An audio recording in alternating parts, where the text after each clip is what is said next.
गुळाची किंवा गव्हाची लापशी हा प्रकार जुना जरी झालेला असला तरी विस्मरणात जरी गेलेला असला तरी ही आजही बऱ्याच घरांमध्ये लग्न समारंभांमध्ये आवर्जून बनवली जाते आणि हिवाळ्यामध्ये तर ही अवश्य बनवली जाते आणि खाल्ली जाते, कारण ही खूप पौष्टिक असते. यात सर्व पौष्टिक साहित्य वापरलं जातं आणि आज आपण ही अगदी सोप्या पद्धतीने 10 ते 15 मिनिटात बनवून तयार होईल अशी बनवणार आहोत आणि रेसिपी खूपच सोपी आणि टेस्टी आहे. मी पूजाच मॅजिक किचनमध्ये पुन्हा तुम्हा सर्वांचं गोड खमंग आणि खुसखुशीत स्वागत. तर आज आपण बघणार आहोत झटपट चवदार आणि पौष्टिक अशी ही लापशी.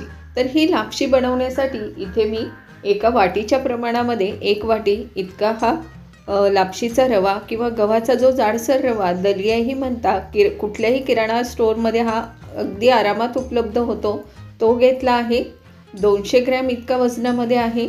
अगोदर गव्हाचा रवा काढला जायचा, पण आपण झटपट बनवायचा आहे त्यामुळे डायरेक्ट हा विकत आणलेला आहे. आणि झटपट बनवण्यासाठी इथे गॅसवर कुकर ठेवला आहे. त्यामध्ये अर्धी वाटी, ज्या वाटीने रवा घेतला त्याच वाटीने अर्धी वाटी इतकं साजूक तूप टाकून घेतलं आहे. साजूक तुपामध्ये ही लापशी बनवल्याने टेस्ट खूप छान येते.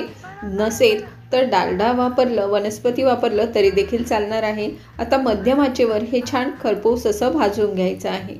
हा थोडासा आळसर असतो पण चवीला खूप छान लागतो आणि हेल्दीही असतो.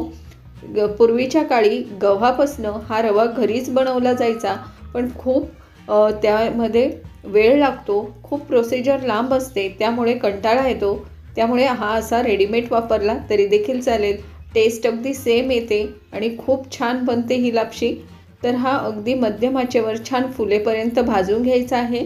तोपर्यंत इथे मी साईडच्या गॅसवरती एका पातेल्यामध्ये 3 वाट्या इतकं पाणी घेतलं आहे. 1 वाटी लापशीचा रवा किंवा दलियासाठी 3 वाटी पाणी अगदी परफेक्ट मोजमाप आहे. आता तुम्ही बघू शकता आपला हा लापशीचा रवा किंवा दलिया आहे तो मस्त छान फुलू लागला आहे. आता हा असा थोडासा भाजून झाला की यामध्ये इथे 2 चमचे इतके ओल्या नारळाचे काप घेतलेले आहे. हे ऑप्शनल आहे, नसेल आवडत नाही टाकले तरी देखील चालेल, पण खूप छान टेस्ट लागते.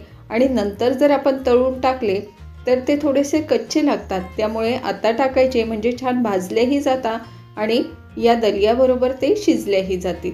याचा हलका सुगंध येईपर्यंत आणि हलका तांबूस रंग होईपर्यंतच भाजायचा आहे. जास्त भाजल्यास हा शिजायलाही वेळ लागतो आणि चवीला देखील इतका छान लागत नाही. त्यामुळे अगदी मंद ते मध्यम आचेवरती छान अगदी थोडासा रंग बदलेपर्यंत भाजून घ्यायचा आहे. आता हा छान भाजला गेलेला आहे. इकडे पाणीही गरम झालेलं आहे, ते पाणी यामध्ये ॲड करून घेऊ. 1 वाटी दलियासाठी 3 वाटी पाणी घेतलेलं आहे. आता हे व्यवस्थित मिक्स करून घेऊ आणि हे कुकरला आपण याच्या शिट्ट्या करून घेऊ, म्हणजे अगदी मऊसूत अशी आपली लापशी अगदी झटपट तयार होईल. आता यामध्ये अगदी चिमूटभर इतकं मीठ टाकून घ्यायचं आहे. गोडाच्या पदार्थामध्ये थोडंसं चिमूटभर मीठ टाकल्याने त्याची चव आणखीन वाढते, त्यासाठी मीठ टाकायचं, व्यवस्थित मिक्स करायचं, झाकण लावायचं आणि तुमच्या कुकरला जितक्या शिट्ट्या हव्या असतील तितक्या शिट्ट्या करून घ्यायच्या. म्हणजे मी इथे 4 शिट्ट्या करून घेतल्या आहे, तुम्ही 4 ते 5 शिट्ट्या करू शकता. या अगोदरही मी गोडाच्या बऱ्याच पारंपरिक तसेच नाविन्यपूर्ण रेसिपी अगदी सोप्या घरगुती पद्धतीने शेअर केलेल्या आहे. लिंक डिस्क्रिप्शन बॉक्समध्ये वरती आय बटनवर आणि व्हिडिओच्या शेवटीही आहे, क्लिक करून नक्की चेक करा. आता 4 शिट्ट्या झाल्या आहे. गॅस बंद केला आहे आणि 5 मिनिटांनी प्रेशर पूर्ण निघून गेल्यानंतर चेक करून बघू. झाकण उघडून बघितलं तर आपला जो दलिया आहे अगदी छान मऊसूत आणि मोकळा सुटसुटीत असा शिजला आहे. अगदी छान मोकळा झाला आहे आणि हाताने दाबून बघितलं, प्रेस करून बघितलं तर अगदी छान मऊसूत असा शिजलेला आहे. एकदम परफेक्ट असं झालं आहे. तर आता हे व्यवस्थित मोकळा करून घेऊ आणि यामध्ये आता 1 वाटी इतका किसलेला गूळ घेतला आहे. मी इथे सुरीने बारीक करून घेतला आहे, तुम्ही किसून देखील वापरू शकता. फक्त मोठे पीसेस करून टाकू नका, कारण की मग गुळाचे मोठे खडे वितळायला वेळ लागतो आणि त्या काहींचा पाक तयार होतो आणि जो दलिया आहे वापरलेला आपण तो पुन्हा कडक होऊ शकतो. त्यासाठी बारीक किसलेला गूळ वापरायचा, म्हणजे पटकन मेल्ट होईल आणि आपला हा जो दलिया आहे किंवा ही लापशी आहे बनणार आहे ती अगदी मऊसूत होईल. आता पूर्ण गूळ मेल्ट झाला आहे आणि रंग देखील बघू शकता अगदी छान आला आहे. डार्क रंगाचा, काळपट रंगाचा गूळ वापरल्यास लापशीला रंग खूप छान येतो, सुरेख येतो. तर आता इथे पुन्हा झाकण ठेवायचं, झाकण लॉक करायचं नाही, नाही तर शिट्टी होईल.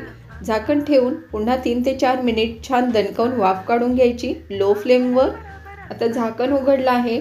5 मिनिटांनंतर बघितलं तर अगदी छान पूर्ण याचं गुळाचं पाणी ॲब्झॉर्ब झालं आहे आणि मोकळी सुटसुटीत अशी आपली लापशी तयार झाली आहे.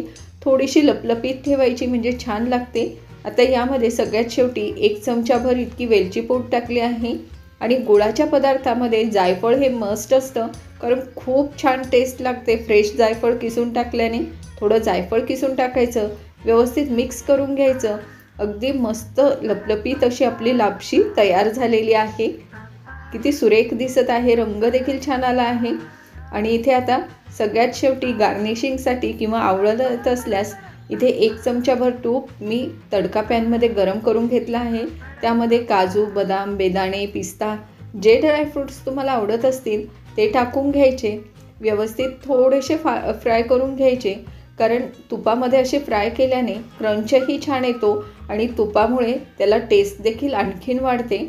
आता अगदी हलकेसे हे मी फ्राय करून घेतले आहे आणि हा तडका जो आहे तो पुन्हा लापशीमध्ये टाकला आहे आणि हे सर्व आता मिक्स करून घेऊ.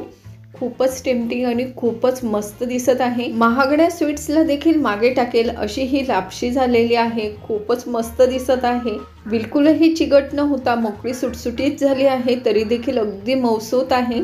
तर वेळ न घालवता इथे मस्त मी मूठ पाडून घेतली आहे. पाहुण्यांना सर्व करा, स्वतःला खायला घ्या किंवा देवाला नैवेद्यात दाखवा. अगदी सुरेख दिसते आणि खायला तर खूप अप्रतिम लागते.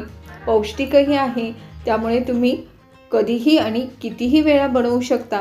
अगदी मस्त रेसिपी आहे. लहानांपासून मोठ्यांपर्यंत सगळ्यांना खाऊ घाला. आणि आजची ही रेसिपी तुम्हाला कशी वाटली? जरा देखील आवडली असेल, युजफुल वाटली असेल तर व्हिडिओला लाईक करा, कमेंट करून नक्की सांगा आणि जास्तीत जास्त शेअर करा. आणि अशाच मस्त रेसिपी अगदी परफेक्ट आणि सोप्या घरगुती पद्धतीने बघण्यासाठी पूजाच मॅजिक किचनवर नवीन असाल तर लगेच जाऊन चॅनलला सबस्क्राईब करा आणि जवळील बेल आयकॉनवरही क्लिक करा, ज्याने तुम्हाला मी टाकलेल्या प्रत्येक रेसिपीचं नोटिफिकेशन सगळ्यात अगोदर मिळेल. तर पुन्हा भेटूया. Bye bye.